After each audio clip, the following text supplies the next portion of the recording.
Selamat pagi dan salam sejahtera dalam kasih Tuhan kita, Yesus Kristus.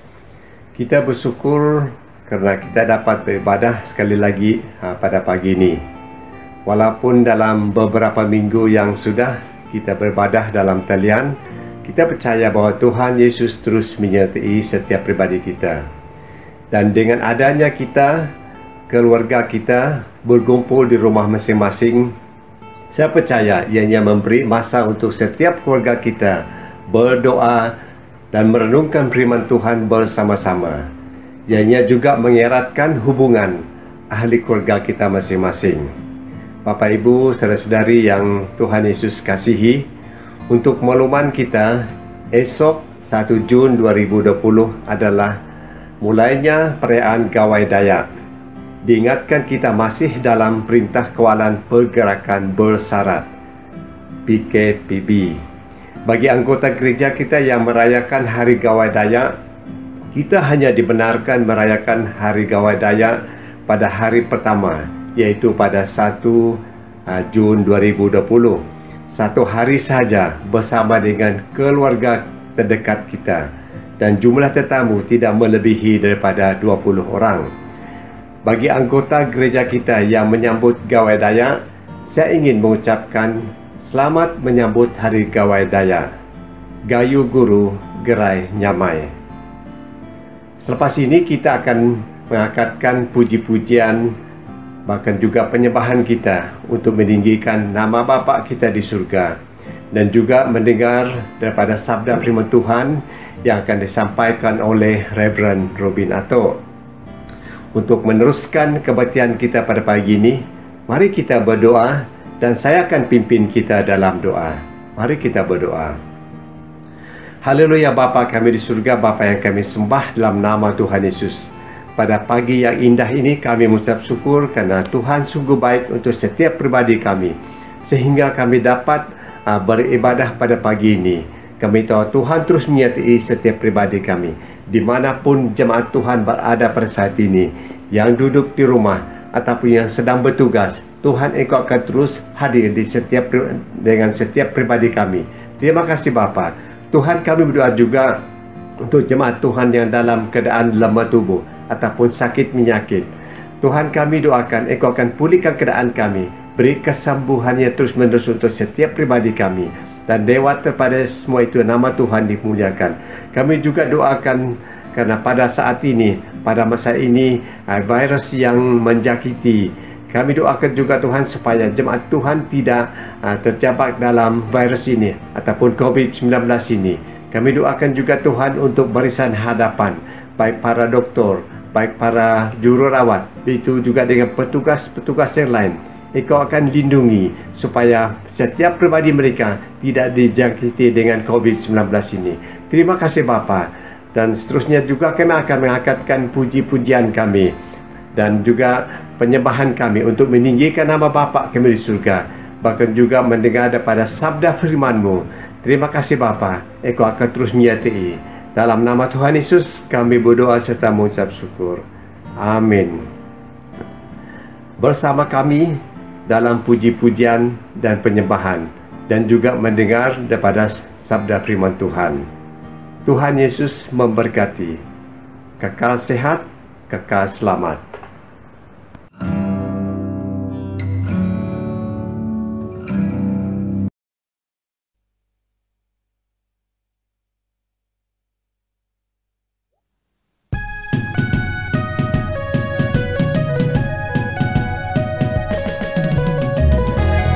Mari semua kita muliakan, tinggikan namanya, bersorak hanya di dalam namanya.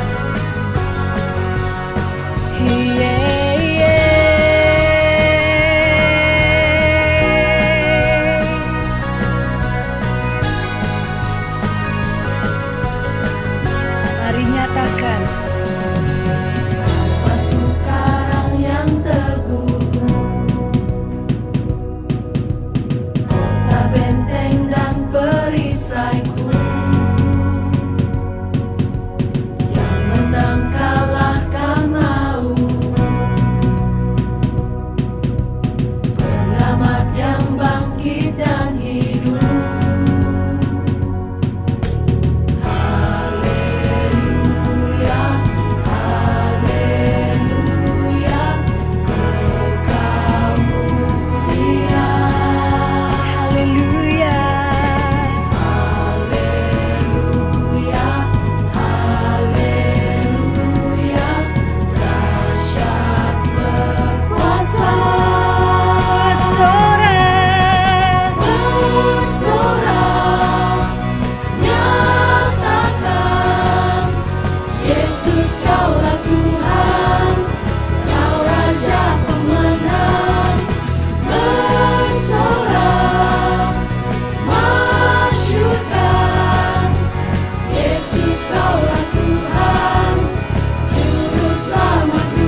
penuhiku, mengalir dalamku.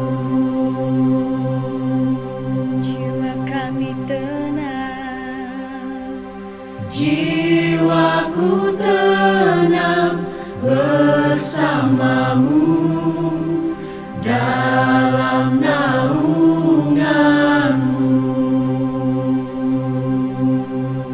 buka hati, Ku buka hati untuk jamahanmu, berserah penuh di hadiratmu.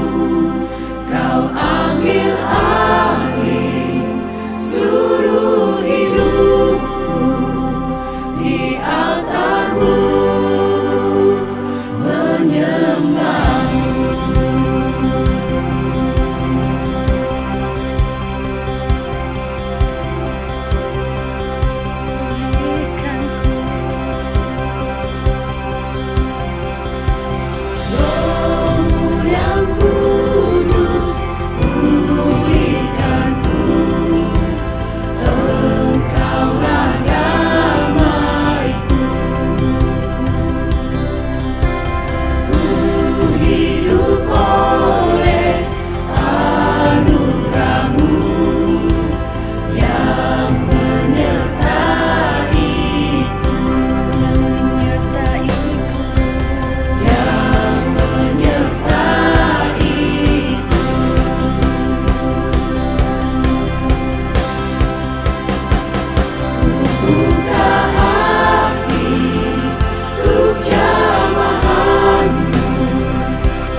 Jemaat Tuhan yang kami kasihi, selamat bertemu sekali lagi untuk beribadah kepada Tuhan, menyembah Dia, mendengar sabda firman Tuhan.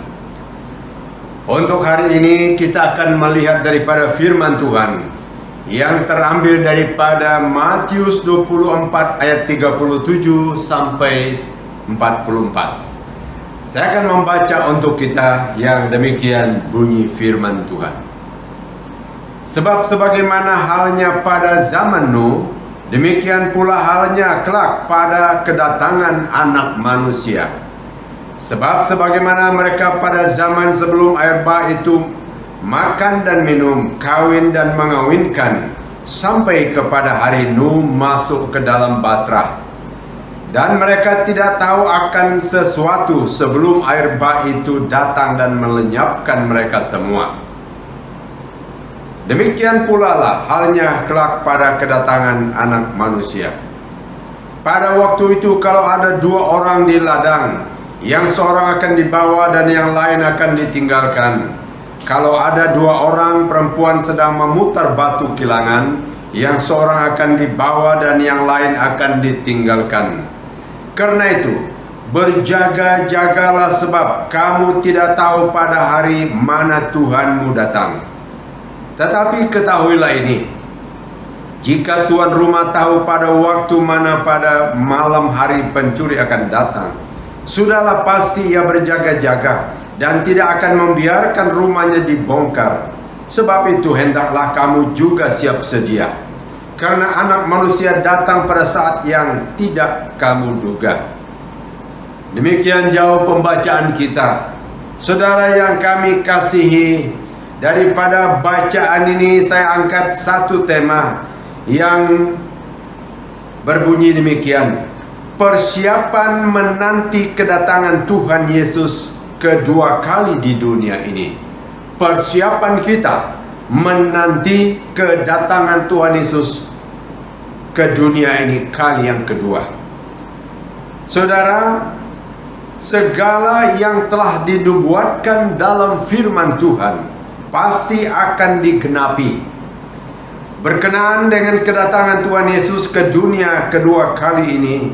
Akan didahului dengan banyak peristiwa yang akan berlaku sebelum hari Tuhan itu, sesuai dengan firman Tuhan. Demikian saudara jemaat Tuhan, kita harus siap sedia menantikan hari kedatangan Tuhan itu setiap waktu, semasa kita sedang berada di dunia kita ini. Mari kita lihat firman Tuhan. Daripada firman Tuhan ini saya akan mengangkat dua bagian yang akan kita pikir. Yang pertama, dengan persiapan kita ini haruslah memberitakan Injil kepada semua orang. Persiapan pertama, Injil itu harus diberitakan kepada setiap orang. Kenapa kita harus memberitakan Injil kepada semua orang? Tentu ada sesuatu yang penting. Yang pertama, karena Allah menghendaki semua orang diselamatkan melalui Yesus Kristus. Itu rencana Allah. Allah menghendaki semua orang diselamatkan melalui Tuhan Yesus Kristus. Kalau kita lihat daripada 2 Petrus 3 ayat 9 mengatakan, Allah mau semua orang diselamatkan. Ayat itu mengatakan Tuhan tidak lalai menepati janjinya, sekalipun ada orang yang menganggapnya sebagai kelalaian, tetapi ia sabar terhadap kamu, karena ia menghendaki supaya jangan ada yang binasa, melainkan supaya semua orang berbalik dan bertobat. Ini rancangan Allah. Yang kedua, mengapa kita melihat ini bahwa Allah mau manusia diselamatkan? Allah sangat mengasihi isi dunia ini. Kalau kita lihat daripada Injil Yohanes pasal 3 ayat 16, Allah sangat mengasihi isi dunia ini dengan ayat 16 mengatakan, karena begitu besar kasih Allah akan dunia ini, sehingga ia telah mengaruniakan anaknya yang tunggal, supaya setiap orang yang percaya kepadanya tidak binasa, melainkan beroleh hidup yang kekal. Itu sebabnya saudara, kita harus memberitakan Injil itu kepada semua orang, karena Allah tidak mau seorang pun binasa. Injil itu harus diberitakan supaya banyak orang mendengar dan percaya kepada Yesus Juru Selamat sebelum kesudahan hidup kita di dunia ini. Ini yang kita lihat daripada ayat firman Tuhan. Yang kedua, mengapa kita harus memberitakan Injil kepada semua orang? Firman Tuhan yang kita baca dikatakan, karena tanda-tanda kedatangan Yesus Kristus kedua kali di dunia ini sudah nyata. Kalau kita lihat daripada awal pasal 24 ini, tanda-tanda umum, kita mau pisahkan ada tanda umum, tanda-tanda khusus juga. Tanda secara umum yang disebut dalam Matius 24 ayat 4 sampai 5 mengatakan, penyesat-penyesat akan muncul untuk menyesatkan dunia ini. Itu satu tanda yang diucapkan oleh firman Tuhan. Yang kedua, ayat 6 sampai 7 dalam pasal 24 Matius ini, akan terjadi peperangan di mana-mana. Ayat itu menjelaskan bahwa ada peperangan, kerajaan melawan kerajaan, dan banyak terjadi. Itu tanda-tanda umum. Ayat 7 mengatakan ada kelaparan. Kelaparan banyak akan terjadi di beberapa tempat. Ini tanda-tanda yang patut kita lihat, saudara. Ayat 7 juga mengatakan gempa bumi akan berlaku di banyak tempat di dunia kita ini. Dengan sebab itu, saudara, tanda-tanda ini disebut. Ayat 9 mengatakan akan ada penganiayaan kepada orang yang percaya Yesus Kristus. Banyak orang akan murtad dari imannya dan akan mengikuti dunia ini, menurut ayat 10 sampai 12. Ini sebabnya kita harus berjaga-jaga. Kalau kita sebut tanda-tanda khusus, daripada ayat 37 sampai 39, akan terjadi seperti zaman Nuh sebelum air bah yang membinasakan. Demikian akan berlaku tanda-tanda khusus yang berlaku di pada tempat itu. Dan seperti zaman Lot sebelum Sodom dan Gomora dibinasakan. Lukas 17, 28 hingga 29.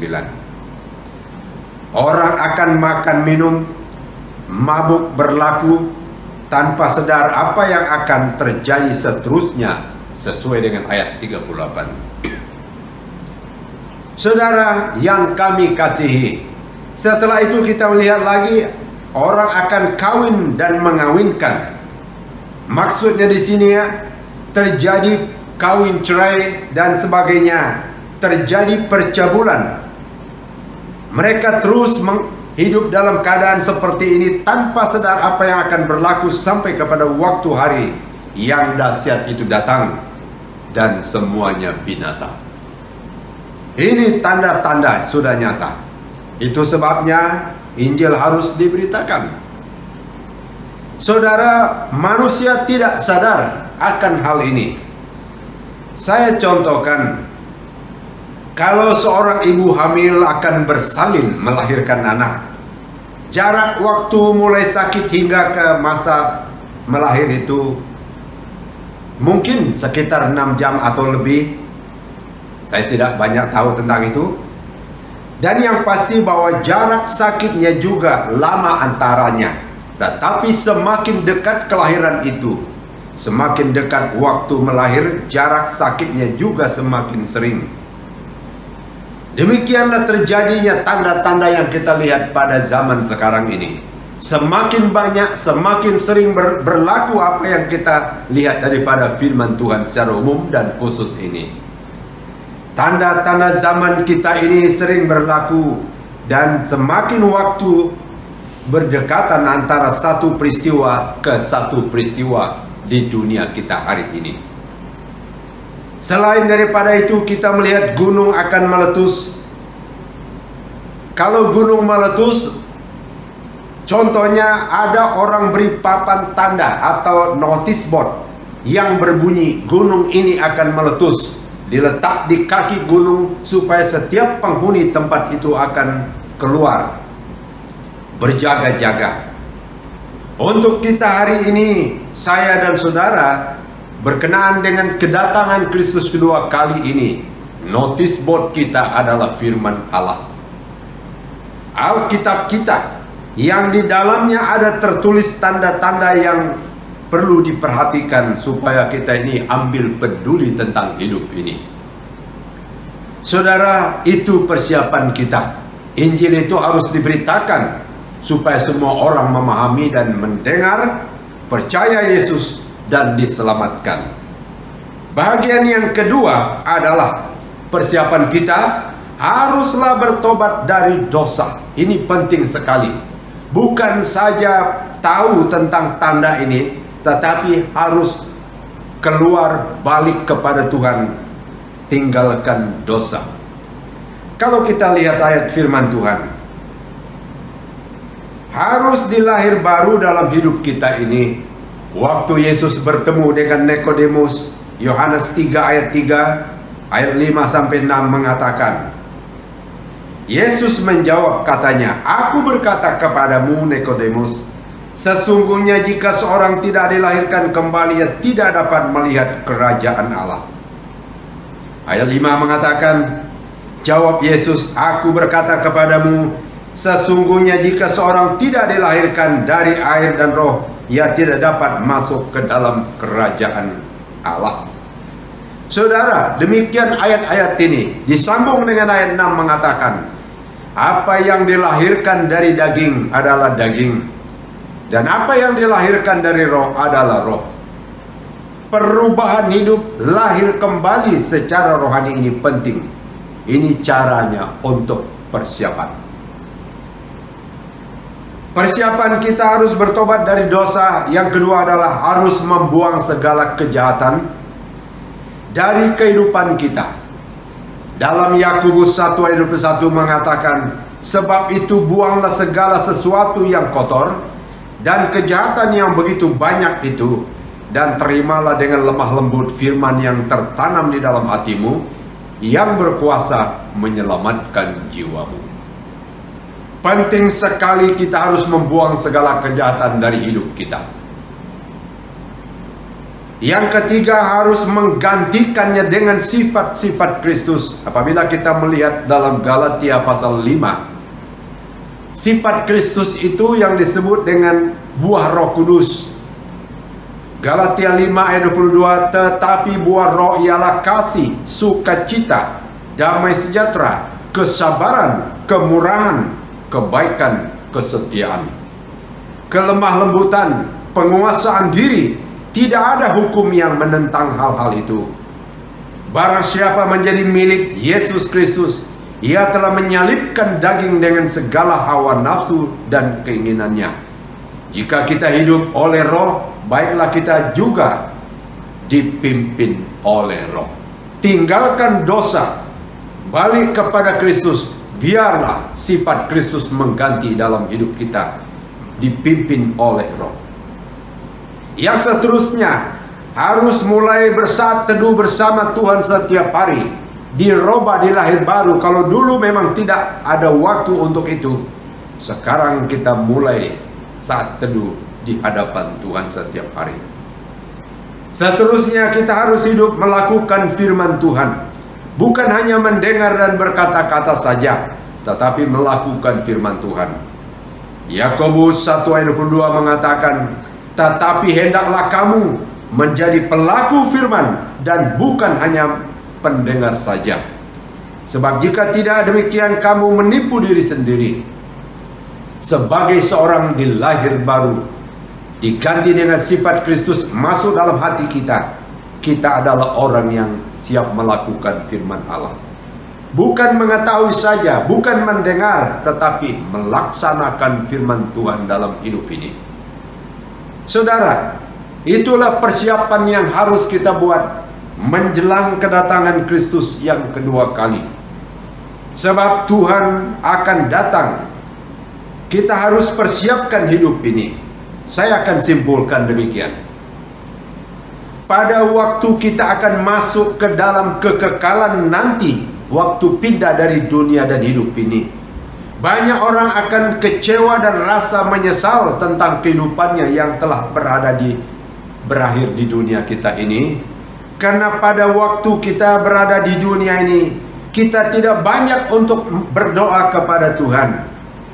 Karena waktu kita berada di dunia ini, kita tidak banyak membaca firman Allah. Kita rasa menyesal waktu kita pindah dari tubuh ini. Karena kita membuang sifat-sifat duniawi dari hidup kita, tidak membuang sifat rohani kita. Kita akan menyesal, kenapa saya tidak membuang sifat rohani waktu saya masih di dunia. Masa itu kita menyesal karena kita tidak banyak menolong orang yang sangat memerlukan pertolongan kita semasa kesempatan ada di dunia ini. Saudara, kalau begitu, apa tindakan kita? Marilah kita bertobat dari dosa-dosa kita dan jadilah orang yang lahir baru. Buanglah segala dosa-dosa kebiasaan kita yang mengikuti kehendak daging ini. Bertobatlah dari kegagalan hidup yang semasa kita berada di dunia ini. Gantilah sifat kita dengan hidup baru yang di dalam Kristus. Saudara, marilah kita melakukan firman Allah, mendengar, laksanakan firman Allah dalam hidup ini. Banyak masa berdoa kepada Tuhan, memulaikan hidup sesuatu yang baru untuk banyak berdoa. Mulailah dengan banyak masa beribadah kepada Tuhan. Mulailah banyak masa membaca firman Tuhan. Mulailah banyak masa melakukan firman Tuhan, bukan hanya mendengar dan bukan hanya berkata-kata saja, tetapi hiduplah sebagai pelaku firman Allah. Persiapan kita untuk kedatangan Tuhan yang kedua kali. Mari saudara, beritakan firman Allah. Bertobat dari dosa, kuduskan dirimu, maka kita akan melihat Tuhan. Mari kita ambil masa berdoa. Kami mengucap syukur ya Tuhan, karena kami sempat mendengar sabda firman-Mu. Kami bersyukur oleh karena firman Tuhan memperingatkan kami tentang hari Tuhan yang akan datang. Kami mau memberitakan Injil kepada semua orang. Karena hati Allah, kehendak Allah supaya seorang pun jangan binasa, tetapi semuanya berbalik dan bertobat kepada Tuhan. Tuhan, beri kepada kami untuk bijak lepas daripada dosa dan kegagalan hidup ini. Kami akan menggantikan sifat kami dengan sifat Kristus. Menyatakan hati kami adalah pelaku firman Allah. Terima kasih Tuhan, berkati seluruh jemaat Tuhan dimanapun berada hari ini. Baik yang dalam rumah masing-masing, baik yang dalam pekerjaan luar berjalan, kami serah kepada Tuhan. Tolong kami dengan firman-Mu hari ini. Inilah doa kami. Di dalam nama Yesus kami berdoa.